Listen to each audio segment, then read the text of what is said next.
bienvenue dans cette rétro de l'info du mardi 27 décembre consacrée à l'économie locale. Entre inflation et pénurie, cette année 2022 est marquée par de nombreuses difficultés. Mais restez jusqu'à la fin car la bonne nouvelle c'est qu'il y a du travail et même de nombreux secteurs en recherche de salariés, mais aussi de belles réussites industrielles dans notre département. C'est parti pour cette rétro éco. La flambée des prix du gasoil, il l'a subi de plein fouet. Pascal Trubert est transporteur, à la tête d'une flotte de 80 camions. Chacun d'entre eux roule 10 000 km par mois. Aujourd'hui, évidemment, on fait encore plus attention, mais surtout à nos achats. Acheter le mieux possible, parce que comme on dit, tout ce qui est rare est cher. Et aujourd'hui, c'est pas cher, c'est exponentiel. La hausse de prix est exponentielle. Concrètement, pour l'entreprise, la hausse des prix du carburant coûte entre 15 000 et 20 000 euros de plus chaque semaine.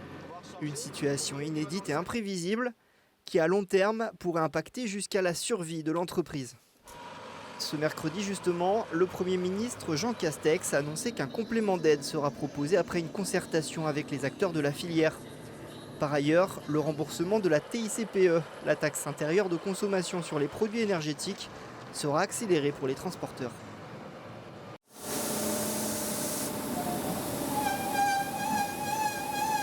Cette entreprise fabrique de la ouate de cellulose, du papier à destination de la restauration, du médical ou encore pour les produits d'hygiène. Mais depuis plusieurs mois, ce papier coûte plus cher à fabriquer. Ça, c'est de la matière première, c'est la fameuse pâte à papier qui arrive de différents pays du monde et qui constitue la matière principale dans le prix de notre produit fini.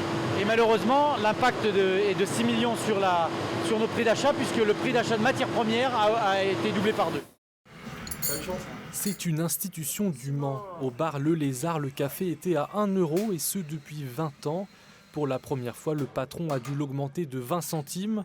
En cause, l'inflation et la guerre en Ukraine qui ont fait grimper le cours des matières premières.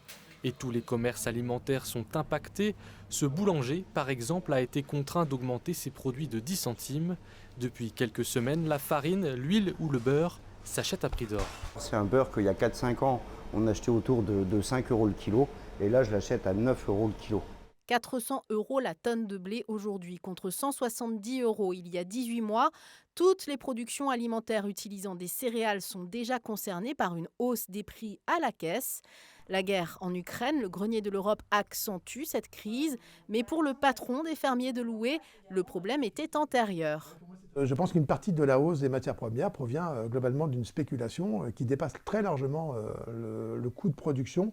Sauf que la spéculation, on la subit en plein quand on achète nos matières premières. Elle arrive bien dans nos usines quand on achète des céréales au prix qui est au prix de cotation. Et donc on se retrouve bien dans un moment où les limites commencent à être atteintes. Dans la filière de Loué, on a l'habitude de protéger nos éleveurs puisqu'en fait on se débrouille pour que le prix des aliments soit comparable au prix de reprise des volailles, c'est-à-dire qu'on préserve leur marge. Donc, par contre, la filière elle-même souffre énormément actuellement, donc on a plusieurs millions d'euros de pertes actuellement. Et c'est déjà arrivé, mais à ce niveau-là de hausse, c'était jamais arrivé, donc c'est une situation qui est complètement inédite et qui concerne toutes les filières alimentaires. Lors de leur congrès annuel, les maires lancent l'alerte. Cette année, la facture énergétique va devenir un casse-tête pour certaines collectivités.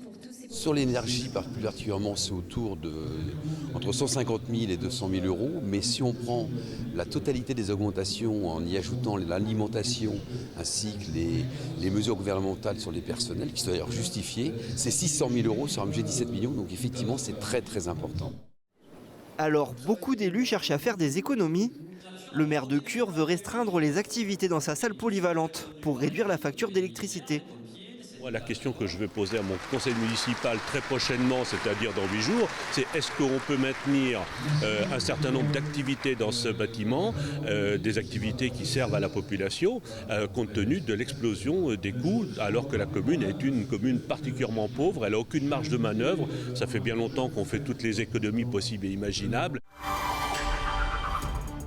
Pas un secteur en Sarthe qui ne recherche des compétences.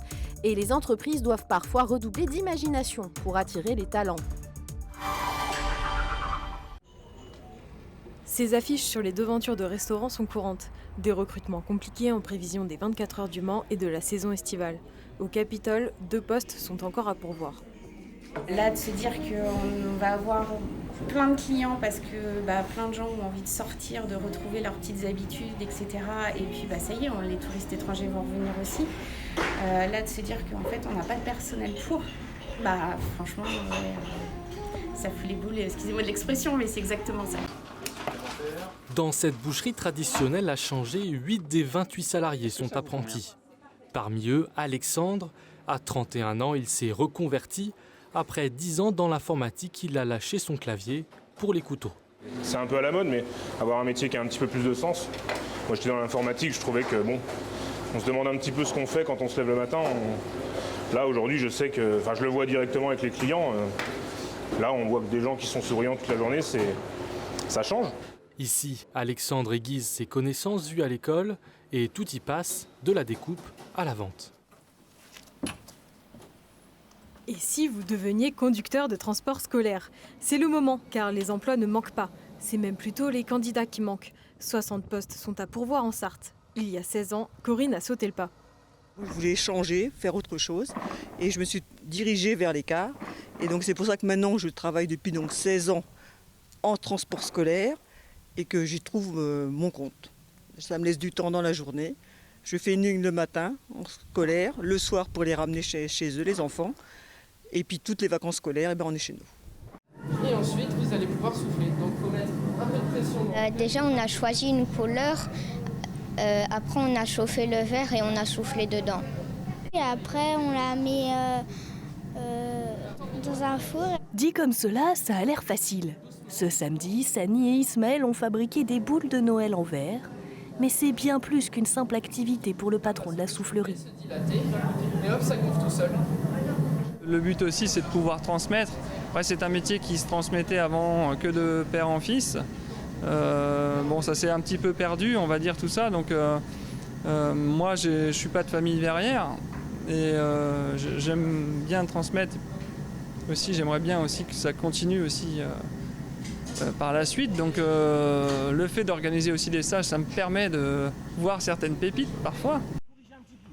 On ne dirait pas, mais ces candidats sont en plein entretien d'embauche. Une approche plutôt insolite du recrutement. Ce mardi après-midi, au programme, c'est tir à l'arc.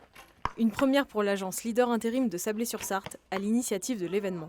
L'objectif, c'était de pouvoir aujourd'hui créer quelque chose d'original, attirer des personnes qui ne seraient pas forcément venues à l'agence. Il est 11h47, bienvenue sur Fréquency et 97.9 FM. Les métiers de la radio attirent-ils toujours ?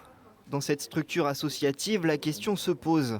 En septembre, William Foss recrute les volontaires en service civique. Et d'habitude, les candidatures sont nombreuses.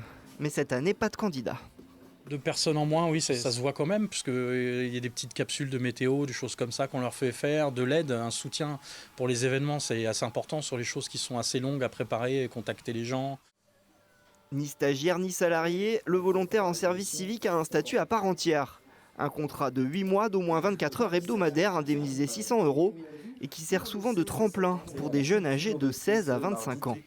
Notre radio Fréquencier propose 2 services civiques. Valentin Monnier est passé par une mission de service civique avant d'être embauché par la radio Fréquencier. D'un point de vue économique, je peux comprendre que gagner 600 € pour 25 heures, 30 heures de travail, ça pose un problème. Je peux comprendre que si on a besoin de se loger et qu'on ne gagne que 600 €, il ne reste plus beaucoup à la fin du mois.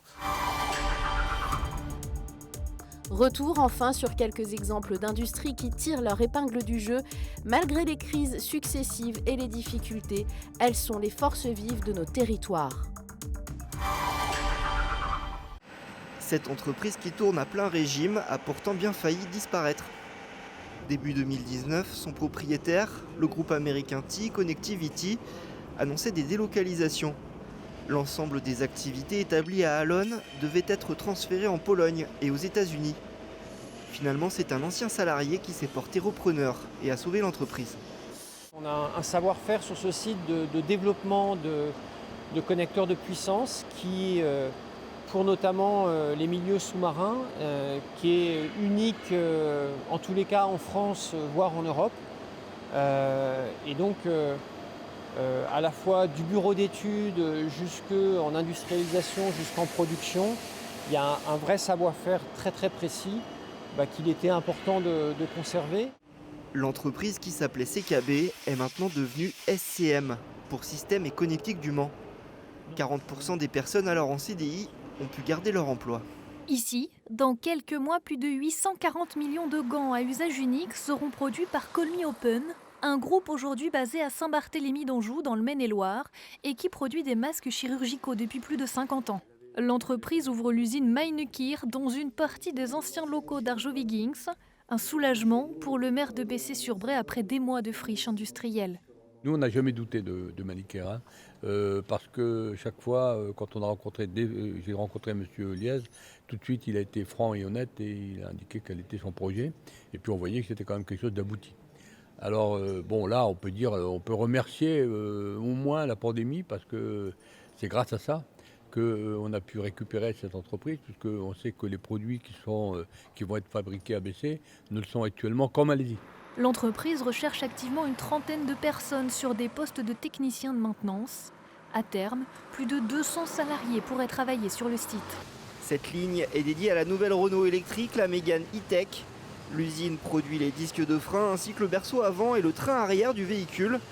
Plus de 3000 pièces chaque semaine qui rejoignent l'usine de Douai où sont assemblées les voitures du groupe. Le berceau, il est là pour assurer la liaison au sol et assurer la sécurité de l'utilisateur final dans un confort optimum. On l'appelle berceau parce que la forme du berceau arrière est différente à ce qu'on connaît d'habitude parce qu'on est sur un modèle électrique. Donc il est là aussi pour avoir un design pour accueillir une batterie également. Pour concevoir ces pièces, l'usine a dû revoir certains de ses procédés et investir dans une nouvelle technologie de soudure.